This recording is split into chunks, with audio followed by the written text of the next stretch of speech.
Oodua àtẹ̀wọ̀n rọ̀. Bàbá Yorùbá làwọn máa pè é. Bàbá Yorùbá làwọn máa pè ń gba gbogbo olórí gbogbo wa pátá.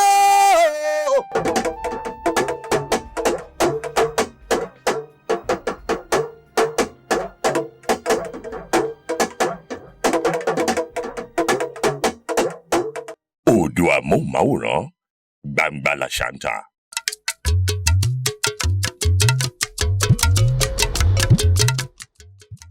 Ẹ kú dédé ìwòye o ẹ̀yin aráalé, mo kí yín káàbọ̀ sí orí ètò yín, ètò wa, ètò tí ẹ máa ń fẹ́ gbọ́, ètò tí ẹ máa ń dúró dè, ètò tá a ti ń yọ bí ọjọ́, ètò tá a ti ń tàn bí òòrùn, ètò tí a ti ń ta gbangba bí àṣá. Oodua amóhùnmáwòrán la wà. Gẹ́gẹ́ bí ẹ kú ti mọ̀, òdú ni mímì kì í ṣe àìmọ̀ fún olóko yín, Oyinkanṣọ́lá Àníkẹ́ ọmọ Fáyẹmí Àyìndé ẹlẹ́bù ìbọn. Oodua móhùnmáwòrán gbangba làṣàǹtà. Ṣé rí lórí ètò yìí lónìí, ibi tí mo tún mú yín lọ tó ṣàrà ọ̀tọ̀, ó yàtọ̀ gédégbé. Amúlùdùn ni abala tá à ń lọ, ṣùgbọ́n lórí amúlùdùn lábala wo la wá ń lọ báyìí? Abala àwọn tí wọ́n ń fi àwàdà ẹ̀rín kéèké dá wa lára yá, òun ni a fẹ́ bọ́ sí ìpele tiwọn. Àwọn tó wà lójú ọpọ́n nínú Alawada, ṣé wọn pé ọlọ́wàdà pọ̀ káàkiri, a ní wọn lóríṣiríṣi, ṣùgbọ́n àwọn tó wà lójú ọpọ́n tó jẹ́ wípé àwàdà wọn gangan láyé fẹ́ rí, ní tó fẹ́ sọ láyé fẹ́ rẹ́rìn sí, àwọn gan náà mọ̀ sọ pé tí má fẹ́ wo eré tí ó dẹ́rìn pé mi o, tí má fẹ́ wo eré tí mo ti fẹ́ rẹ́rìn o, ẹ bá ń wéré lágbájá, ẹ bá ń wéré tàbẹ̀dò. Àwọn yìí gangan ni àwọn tí à ń sọ pé wà lójú ọpọ́n.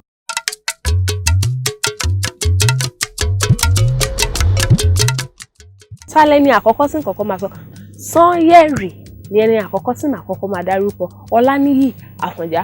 Lẹ́yìn kọ́ ni bàbá Ṣùkúmọ̀. Ṣùkúmọ̀.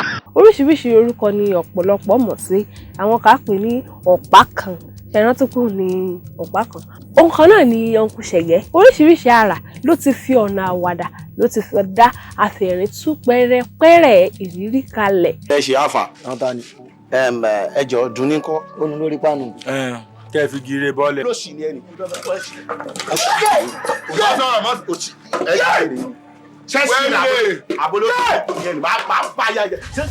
Ẹ wo láyéláyé yín tẹ́ bá fẹ́ kí n disrespect yín nínú ọgbà yìí, ẹ jọ̀ọ́ o Mr. Aparo yẹn kò bá yín lẹ́nu o, Kálẹ̀ sọ mí lórúkọ mi o, ẹ jọ̀ọ́ o. Mo mọ̀ yín pé Mr. Kálẹ̀ sọ mí lórúkọ yín, ṣùgbọ́n tí ẹ bá ti dé fìlà mi ò ní yé máa pè yín ní Mr. Aparo. Kí táwa tó ń sọ ń pa èyí, ó tún láwọn nǹkan míì tí yí bẹ̀rẹ̀ láti orí rẹ̀, bí àwọn nǹkan wo ní ta ló lè fún alápẹ̀rẹ̀ tí yí bẹ̀rẹ̀ lórí ẹ̀. Olùkọ́ Asílẹ̀ sọ pé ìlà. Kò ní dáa fún ọ. Sanyẹ̀rì kì í ṣe kèrémí nínú àwọn aláwàdà ń bẹ lójú ọpọ́n tó fi jẹ́ wípé tó bá fẹ́ rẹ́rìn àfi tẹ́ ẹ fẹ́ ní tí á múnú yín dùn wá ẹ bá ń wéré lágbájá. Ọmú ìyá dùn ọ́. Ọmú ẹ mọ̀ mú nǹkan yín kí n tèmi pẹ̀lú ọmú. Ṣé èmi wà ní ọmọ ọwọ́ ni tí mo mọ ohun tí mo mú? Ẹ mú tó bá wù yín kí n tèmi.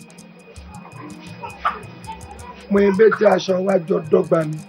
Ṣé kí ni tẹ́ ẹ lọ́mi lọ́rùn ajọ́ ń gbàsọ fún télọ̀ kan náà ni ẹ ti mọ wọn fa ti yín lọ.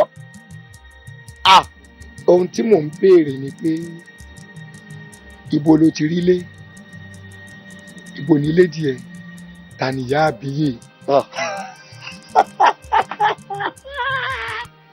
Ilé èmi ọmọ ilé kankan, ilé kẹ ilé mọ́ mi mo rí ilé ìyá ọ̀pá, lẹ́yìn ilé ìyá ọ̀pá tẹ́ ń wò yìí àtúnfi tí mo ti ń rà kàtẹ́kọ́ ibẹ̀ lèmi ti ilé ìtọ̀dọ̀ mi. Ẹni tí mo tún fẹ́ mẹ́nu bàbá yìí ọ̀pọ̀lọpọ̀ tẹ̀ lè má mọ̀ nínú sinimá, ṣùgbọ́n ní orí amóhùnmáwòrán yìí ẹ sì máa rí lóríṣiríṣi àrà. Ó ti bá àwọn oríṣiríṣi àwọn èèyàn polówó nípa ọ̀nà àwàdà yìí náà ni gbogbo àwọn nǹkan tó ń ṣe yìí. Olùkọ́ni ni wọ́n ní àwọn ilé ẹ̀kọ́ gíga, wọn ṣe é fẹnu rọ́ sẹ́yìn, wọ́n sì ń bẹ ní ojú ọpọ́n nítorí pé kò wọ́pọ̀ nínú sinimá aláwàdà tí ó wà lóde tẹ̀lé tirẹ̀ wọn. Ta ni mò ń sọ?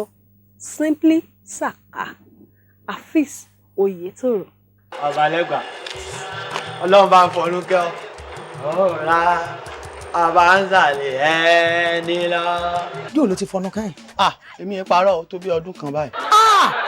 Abájọ mo sá ń wo òórùn yìí pọ̀ àfi ìgbà sin bá ń rùn kí ló dé.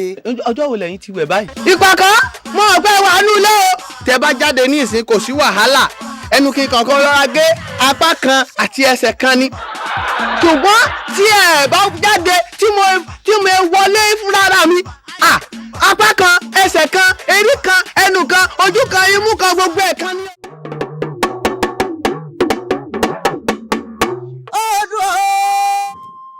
Oodua àtẹ̀wọ̀n rọ̀ bàbá Yorùbá lọ́wọ́ máa pè é bàbá Yorùbá lọ́wọ́ máa pè ń gba gbogbo olórí gbogbo wa pátá.